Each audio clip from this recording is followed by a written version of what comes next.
Durant cette deuxième leçon, nous examinerons l'un des outils pouvant vous aider à concevoir un service conforme aux besoins des clients, le Canva de proposition de valeur.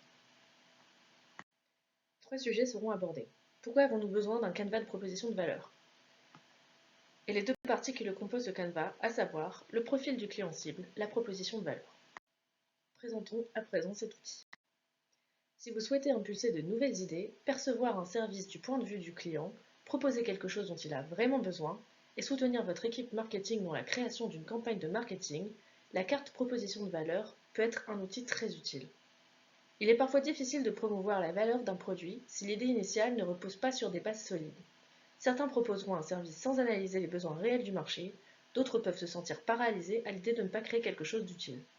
Si vous y parvenez, vous serez capable de mieux articuler les besoins de votre public cible pour ensuite vous assurer que leurs besoins correspondent à votre offre. Tout du moins, vous serez capable de cibler ce qu'il faut améliorer.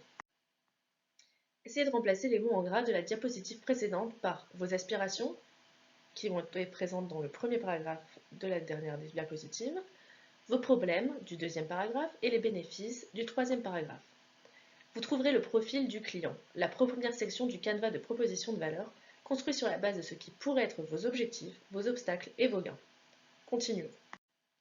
Voyons à présent plus en détail le profil du client cible du Canva de proposition de valeur. Comme vous avez pu le voir sur la diapositive précédente, le Canva de proposition de valeur se compose de deux parties. La première à droite concerne le profil du client et la seconde à gauche se réfère à ce qu'il est possible de faire. Il s'agit de la proposition de valeur.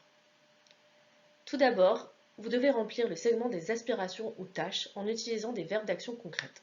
Les problèmes ou irritants, quant à eux, représentent les potentielles difficultés rencontrées par l'utilisateur dans l'exécution des tâches mentionnées précédemment, tandis que les bénéfices ou attentes indiquent les avantages obtenus lors de l'exécution des tâches.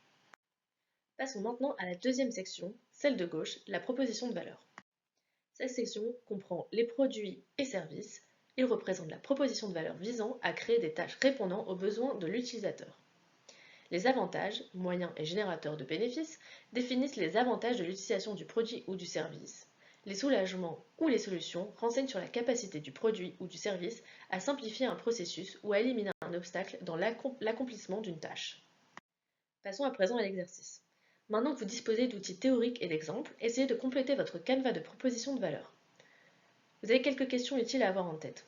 Pourquoi le client devrait-il accomplir certaines tâches? Que se passe-t-il lorsque les gens essaient de réaliser cette tâche? Que ressentent-ils? Cette question est utile pour définir les problèmes notamment. Quelles sont les attentes du groupe cible? Quels sont leurs désirs? Quel serait le résultat positif inattendu? Cette question sert plutôt à définir les bénéfices que notre service pourrait apporter. Résumons ce que vous avez appris dans ce module. Le canevas de proposition de valeur sert à mieux définir les besoins des personnes et le service offert par votre entreprise. Il se compose de deux parties, la première est le profil du client et la seconde est la proposition de valeur.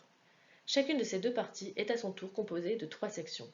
Les trois sections de la proposition de valeur unique doivent répondre aux besoins exprimés dans les trois sections du profil du client. Je vous remercie et je vous dis à bientôt.